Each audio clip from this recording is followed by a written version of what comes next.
I had promised a long time ago to do a room tour or a sports collector's corner tour for my where I keep all my memorabilia and stuff.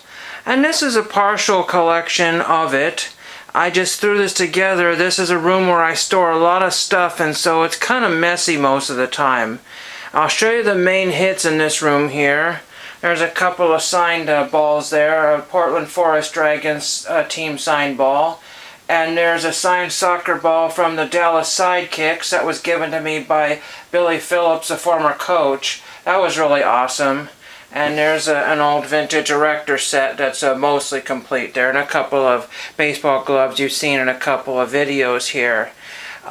This is actually an old shoe rack, a Wayenberg shoe rack, and I did keep a bunch of shoes on here. You can see a couple of cleats have fallen off and these cleats actually came in a box years ago. One of the cleats actually belongs to former Yankee Jim Ray Hart, which is pretty awesome. These cleats actually are in really terrible condition, but they came from a Yankee bat boy. I can't think of the guy's name now, but he is clouded into the early 90s, mid-90s suspicion of all the forgeries and fakes going on. But these are real New York Giants and New York Yankees cleats, and then these are just some sort of old Nike Little League cleats that I found to display with some stuff here. And then there's just a couple of cool posters in the background. Everybody should have cool posters. And the obligatory candy machine. There's no candy in it, but that was a Goodwill purchase for like $4 or something ridiculous. The locks are gone, but I need new locks. And these are a couple of cool items here. This is an official Game Puck NHL, and this is from the Portland Buckaroos. Team that no longer exists, but that's really pretty awesome. Some of my jersey collection here. This is, and I can't remember, I think this is Michael Byrne, and he is a Australian dirt bike racer, I believe. And this is a jersey I found that was autographed at Goodwill. That was really, really awesome. And in my earlier videos, I may have shown this. This is from Disney's Big Green, and Chauncey Leopardi, who was also in The Sandlot. This was one of his jerseys that's marked Evan. It actually fits, but I'm not going to wear it. And I actually have a photograph of Chauncey Leopardi's. I sent him a photograph of this, and he autographed the photograph for me, which is really cool. And then on the back side of it, it says Evan. And that's really, really awesome. And this is one of probably 3 or 4 jerseys that they had. And there's just a Blackhawks jersey that I got because it was dirt cheap, and they're the affiliate, or the Portland Winterhawks, the affiliate of the Blackhawks. Now this is the coolest thing in here. I'll try to get this down here. Sorry. Move these out of the way. This is a jersey I spent gobs of money on, and it's got a pair of pants, and it came from the prop store of London, and the guy really hated to sell this. This is a Bad News Bears jersey that's actually worn by Christophe St. John, who's also more famous for being a soap star. And this was his jersey in the television series with Jack Warden.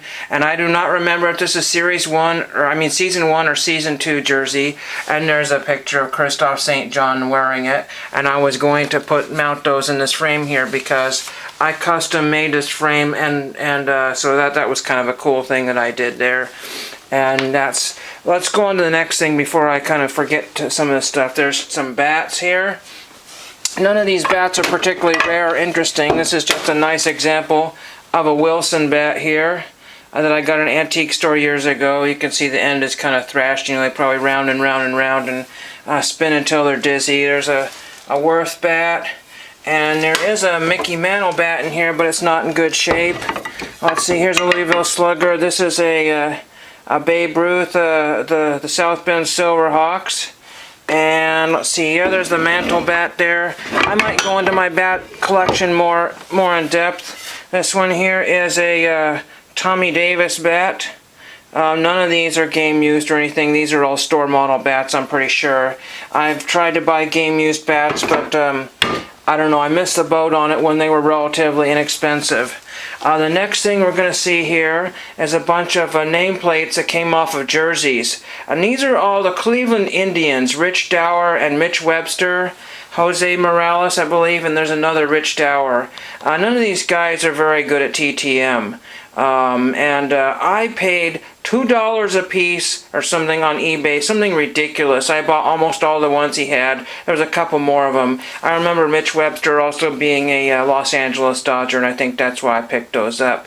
But that just shows that probably the jersey in that particular form no longer exists anymore. So you say, where are all the game-used jerseys?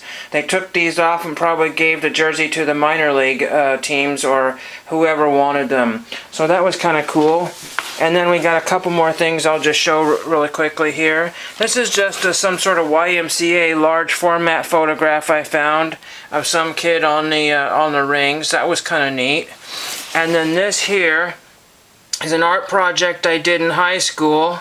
There's Icky Woods, and I glued Eat Dust. And then there's Boris Becker, and I think Kevin Johnson reaching for the hills. His leg is falling off.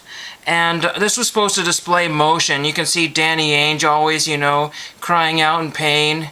There's a truck that's jumping over and I think that's Reggie Jackson. I put him sideways and it looks like he's falling. And there's Larry Johnson and a couple of baseball players. That might be Ellis Burks falling from the sky. Maybe Tony Fernandez. And I think that's Magic Johnson probably leaping way over above the hoop. That just was really awesome. And then I had to put Don Mattingly, one of my favorite players, and a kid from my high school right there. That's a picture from the newspaper. I thought that was really cool. And I think I have a little bit more time. I want to show a couple more things here. I got a couple of boxes here where I keep some of my memorabilia cards and a lot of Topps Vault and Beckett cards. Here's a Dave Koracek 5 Beckett BVG 5, and that came from the Topps Vault, and that was one of their copies.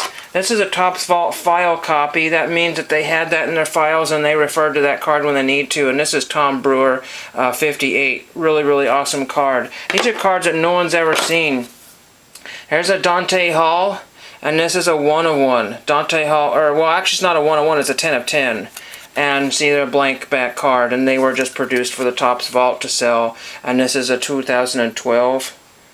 No, 2005. Well, see, that's how long I've been collecting these dang things. I got this when it was brand new. And I will go into those in more depth. I got a bunch of negatives from Topps and some other stuff. And I just wanted to show the main part of the collection here. And hope you enjoyed that quick little tour of my room. Oh yeah, and Red Sox dirt way up there by the hockey pucks. Thank you for watching.